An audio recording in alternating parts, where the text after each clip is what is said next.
Please welcome back to the stage, Joseph Durko.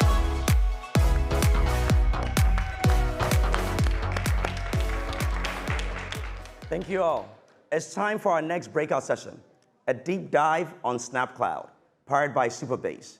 Please welcome Raj, Advani.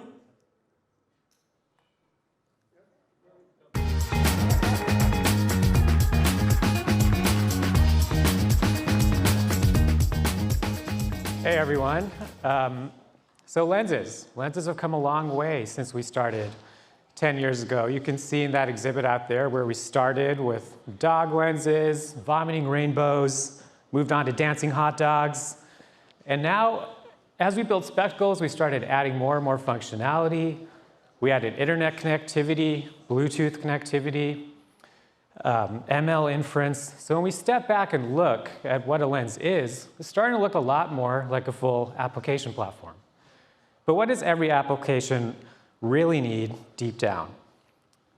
Scalable backend infrastructure. And that's what we're announcing today with SnapCloud. We're giving every lens its own backend, powered by Supabase. And for those of you who aren't familiar, Supabase is this massively popular open source backend as a service platform. But instead of hearing me talk about it, I'd like to invite Inian, head of product for Supabase, up to the stage.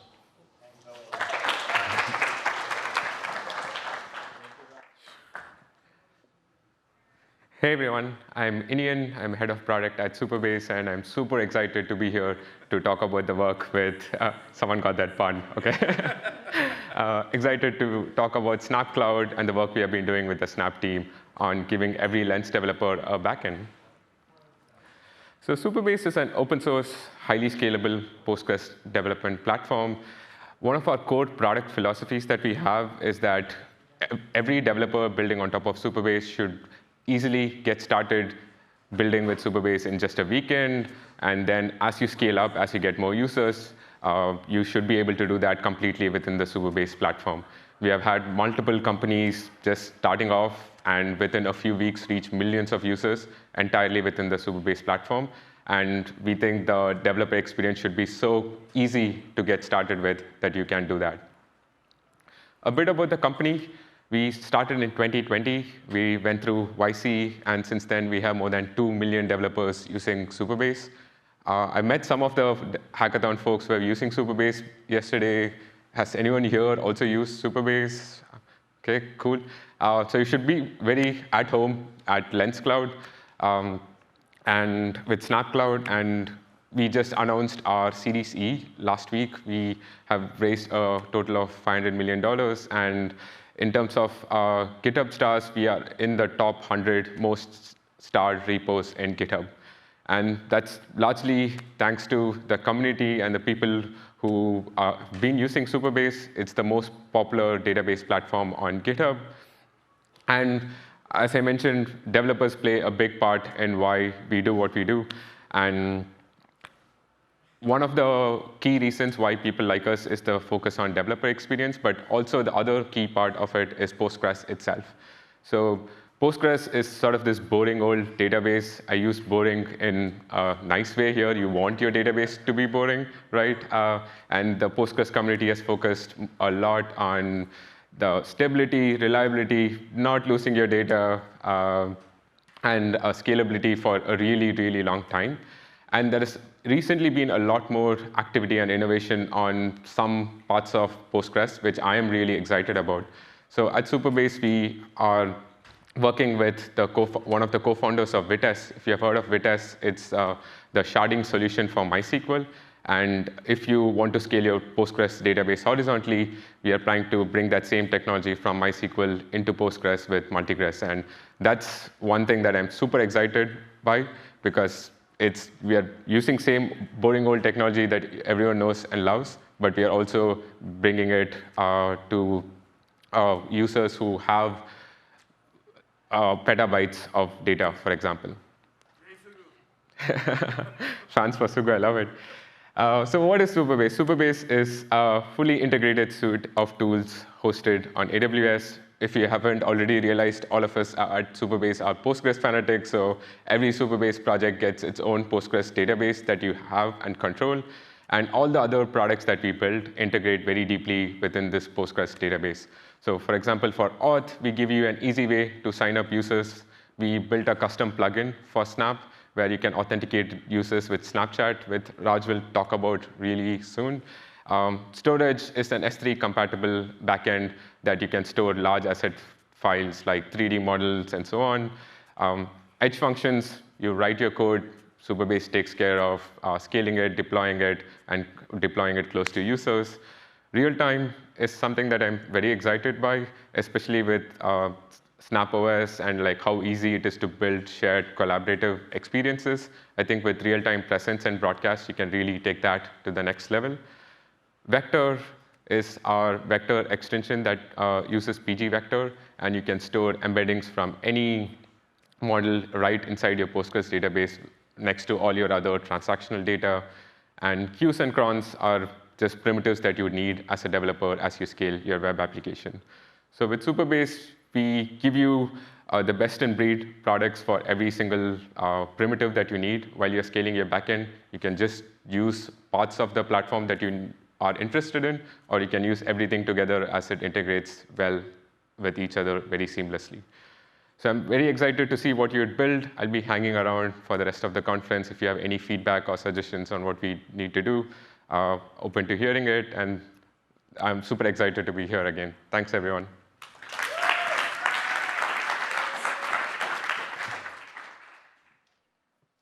Thank you, Inian.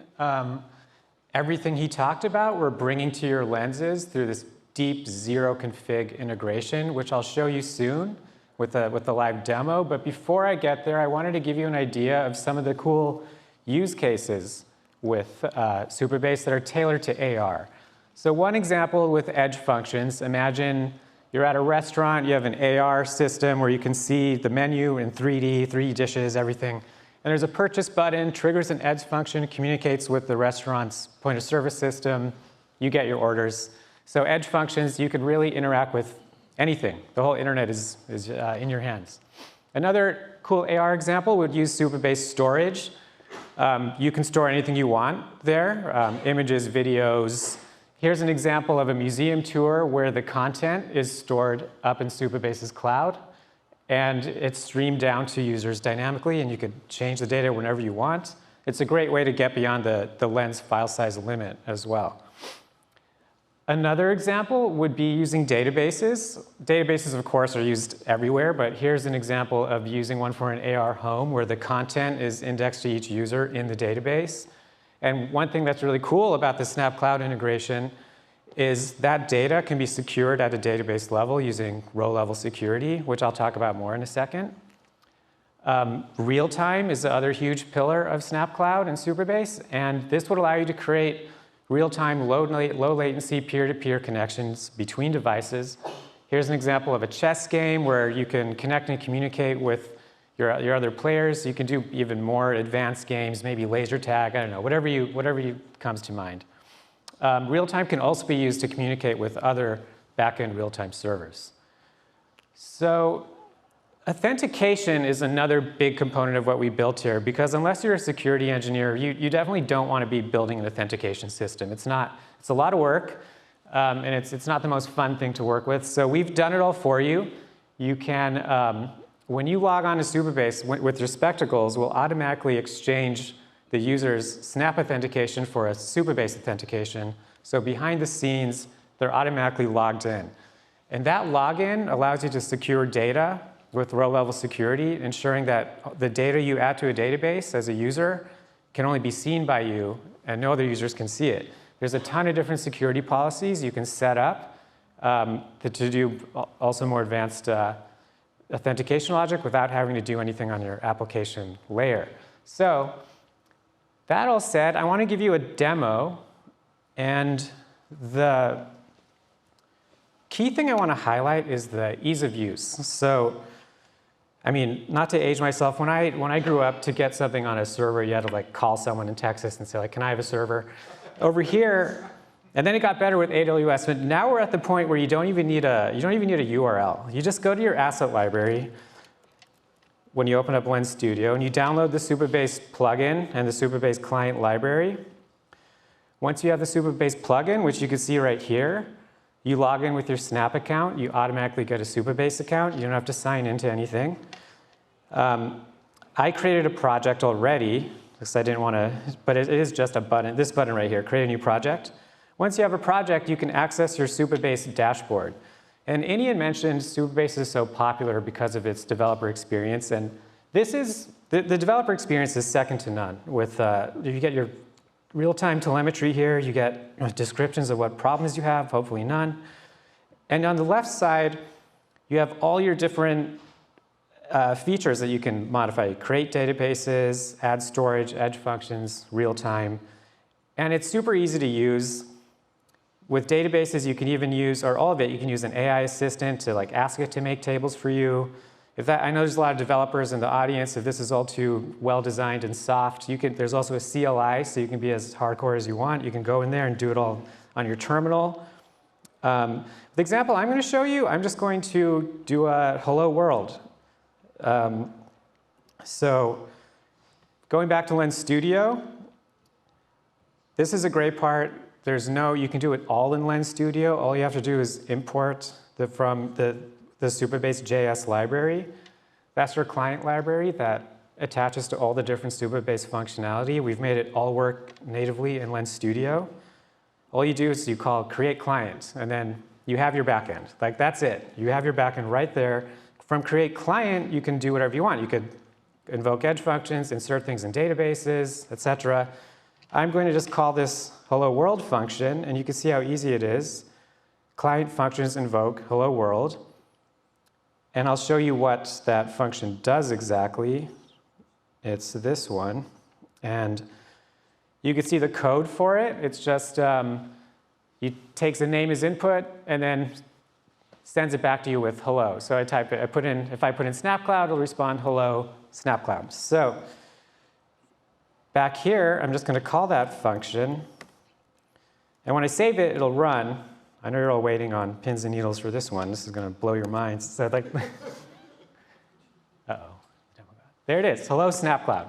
So that's how easy it is. That's the main point of this, is like, that was literally like 3 steps to set up.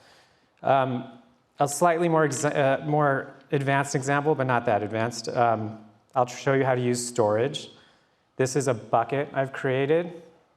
I've added a 3D model of a rabbit to the bucket just by dragging and dropping. You can upload content using the CLI or this, or dynamically you can upload user-generated content directly from Spectacles. Going back to Lens Studio, I'm going to call the function. The function, all it does, it says storage from the bucket, download rabbit. This is my own personal twist on a magician pulling a rabbit out of a hat. But instead, we're pulling it out of SnapCloud powered by Supabase. So here, I'm going to run it again. And it downloaded the rabbit. So yeah, that concludes this demo. Obviously, you can build many more advanced things.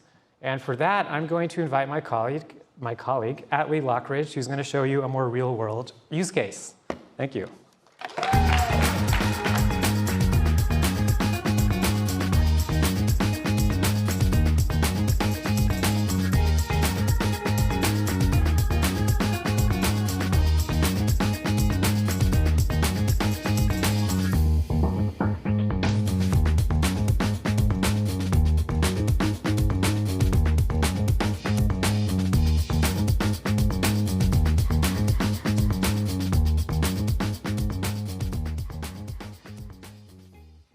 See what's going on here?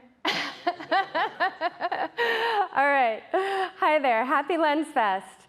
Let me show you something that bridges the gap between AR and the web. This is our teleprompter lens running live. When I gesture on Spectacles, watch the Chrome extension instantly advance the presentation. Hey there. These are my slides. These are my presenter notes set up exactly where I want them. I have no clicker. My hands are my controls. And on the cloud side, this isn't a mock-up. It's production-ready, real-time communication between Lens Studio and Supabase.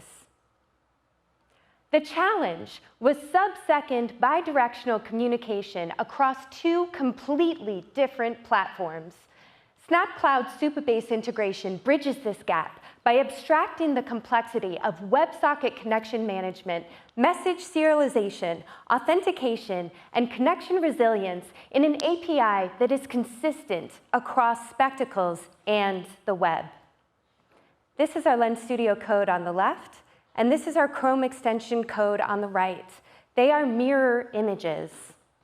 For Google API, we needed Google authentication, which is handled through Supabase Edge functions. We exchange Google OAuth tokens for Supabase JSON Web Tokens, and then we create a private channel. Private channels mean security. Set private to true, and only users with valid JSON Web Tokens can join. Supabase row-level security policies are enforced. Your lenses can participate in secure, multi-user experiences without exposing channels to unauthorized access on day one. What's incredible, no, yeah, let's clap, come on. Let's hear it for security. All right, and what's incredible, this is actually my favorite slide, no, my second favorite. You'll know my favorite when it comes. What's incredible for developers is the debugging experience. Log into your Supabase dashboard and watch messages flow between spectacles and the web in real time. Debug authentication issues, monitor connection health, I love this. Inspect message payloads, yes. This kind of visibility transforms how you build complex, real-time lenses on spectacles. Ready to build? Well, the Supabase package launches in the asset library today, along with comprehensive documentation for Lens Studio Supabase integration. And we also have a sample project to get you started with Supabase on spectacles. The future of AR is connected, collaborative, real-time lenses. I wanted to show this GIF because that's my daughter. I'm picking her up and pulling her onto the stage. And that's what I can do with pass-through AR. I am always a mom in this device. Okay? In this lightweight human form factor, teleprompter is running Wi-Fi-based positioning. Well, here it's GPS. Spatial anchors, hand tracking, Google API requests, and SnapCloud Supabase real-time controls, not to mention the demo that we live streamed to you just now, okay? Can we hear it for spectacles? Like, seriously. Yeah. And please, dive in with SnapCloud when you build with Snap and build with spectacles. Thank you. Thank you.